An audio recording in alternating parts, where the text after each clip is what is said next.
Pessoal, e aí, como estão nessa segunda-feira?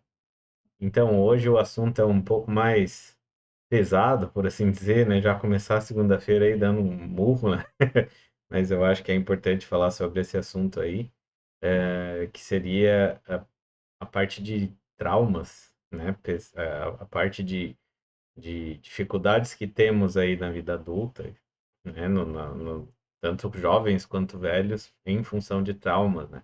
Hoje, enfim, vou contextualizar um pouco. Hoje, quando eu falava com uma pessoa aí muito querida, a gente entrou nesse assunto de traumas e eu acabei falando para ela ali que o mal que quando a gente não trabalha o mal, eu estou falando especificamente de traumas feitos por pessoas para pessoas, né? Aquele trauma que acontece quando a gente,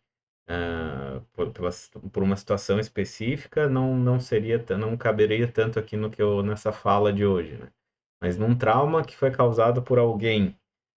E aí o que eu falei para ela foi o seguinte, né? Quando a gente não trabalha o trauma dentro da gente, a gente meio que continua permitindo, entre aspas, que essa pessoa continue fazendo mal pra gente dentro da gente, né? Essa pessoa pode nunca mais ter nos visto, pode ter sumido da nossa vida, mas o mal que ela faz continua dentro de nós e continua fazendo o mesmo mal pra gente, né?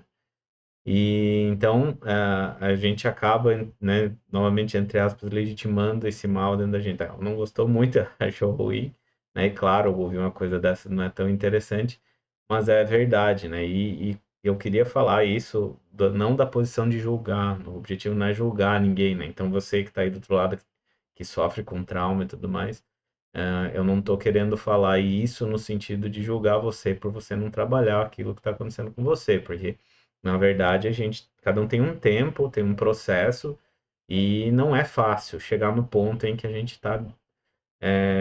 está maduro, vamos chamar assim, né? Não é bem maduro a ideia, porque o maduro remete a uma pessoa que esteja bem vivida, né? E não nesse sentido, maduro de fruta, né? Que não está verde, quando a nossa dor ainda está verde, quando ela ainda é muito, machuca muito, é difícil a gente ir em busca de resolver ela, né? Então cada um vai ter o seu processo, vai ter o seu ponto para chegar. Então, mas eu gostaria que você mantivesse isso em mente enquanto você trilha o seu caminho, porque em algum momento você vai ter que trabalhar essas questões que mexem contigo, né? Na prática, né? ah, é, a nossa vida continua sendo prejudicada por esse trauma, né? Aí eu até imaginei uma alegoria, um exemplinho, né? Imaginar uma pessoa, uma moça que ela tem medo de altura. Mas o medo de altura que ela tem foi causado por um tio lá que pegou e segurou ela de cima de um prédio alto pelos pés e ficou segurando e rindo e achou aquilo muito divertido. E para ela foi terrível. E a partir daquele momento, então, ela tem medo de altura. Ela não consegue mais ir num prédio por conta desse medo de altura. Então, ela passa a perder experiências na vida dela por conta do trauma. E aí, quando a gente se remete a esse exemplo, a gente poderia pensar, a gente poderia questionar, né? Essa pessoa, ela deixa de ir lá fazer esses, né? Vamos dizer que ela vai lá no Beto Carreiro e ela não vai lá naquele brinquedo que despenca lá de cima, né? De medo de altura. Nesse caso, ela está escolhendo não ir nesse brinquedo porque, né, pelo livre-arbítrio dela, pela própria escolha que está dentro dela, ou será que ela só não está indo para evitar o medo, que a gente chama de esquiva, né, dentro do jargão da psicologia ali?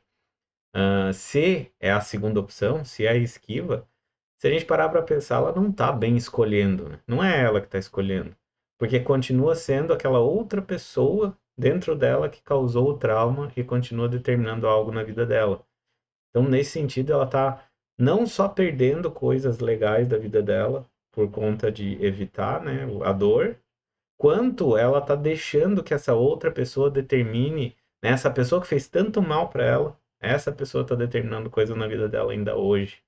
Então, nesse sentido, ela está abrindo mão de parte dela por conta desse trauma, né, desse mal que outra pessoa fez com ela. Então, esse é outro ponto importante de trabalhar o trauma, né? Enquanto a gente não trabalha esse trauma, a gente não vive plenamente as experiências que a gente gostaria de viver na nossa vida, né? E a gente continua prisioneiro, da gente mesmo, né? Então, isso é uma coisa bem importante, né?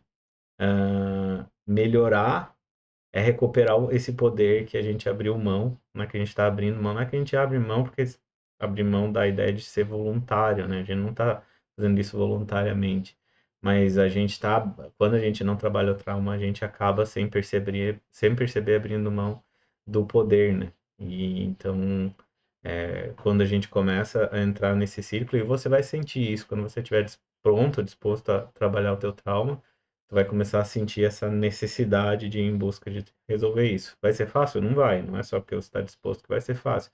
Então é importante você ter em mente que quando você chega nesse ponto, que, né, você sente a vontade de buscar, por mais que você tem que perseverar, por mais que você não se sinta tão bem durante o processo. Eu gosto muito da analogia da cirurgia, né?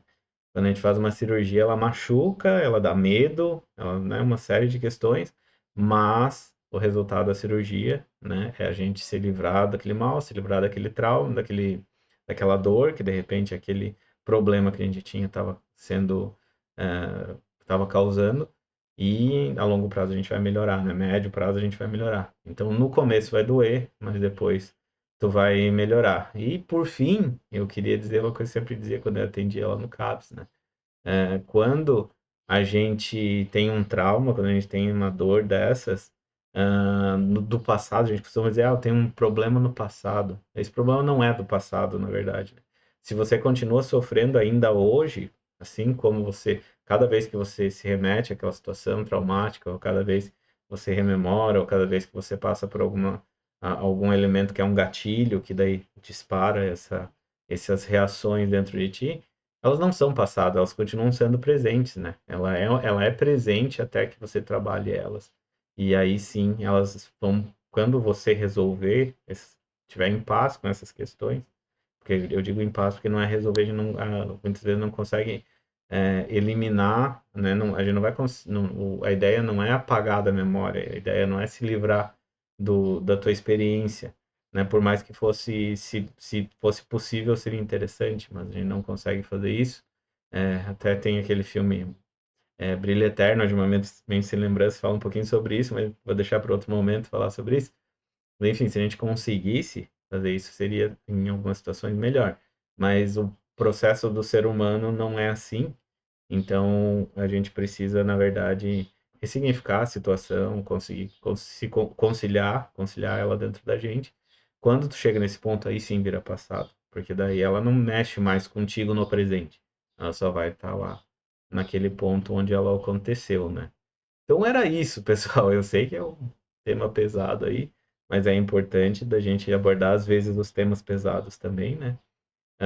Me contem aí nos comentários o que que vocês acham de tudo isso. Será que eu avancei o sinal aí com a pessoa e ela ficou chateada e ela estava na razão dela? Ou o que você pensa sobre isso? Você também já passou por situações e gostaria de trabalhar, mas ainda não consegue? Vai lá, fala aí pra gente aí nos comentários. Forte abraço, até amanhã e nos vemos de novo.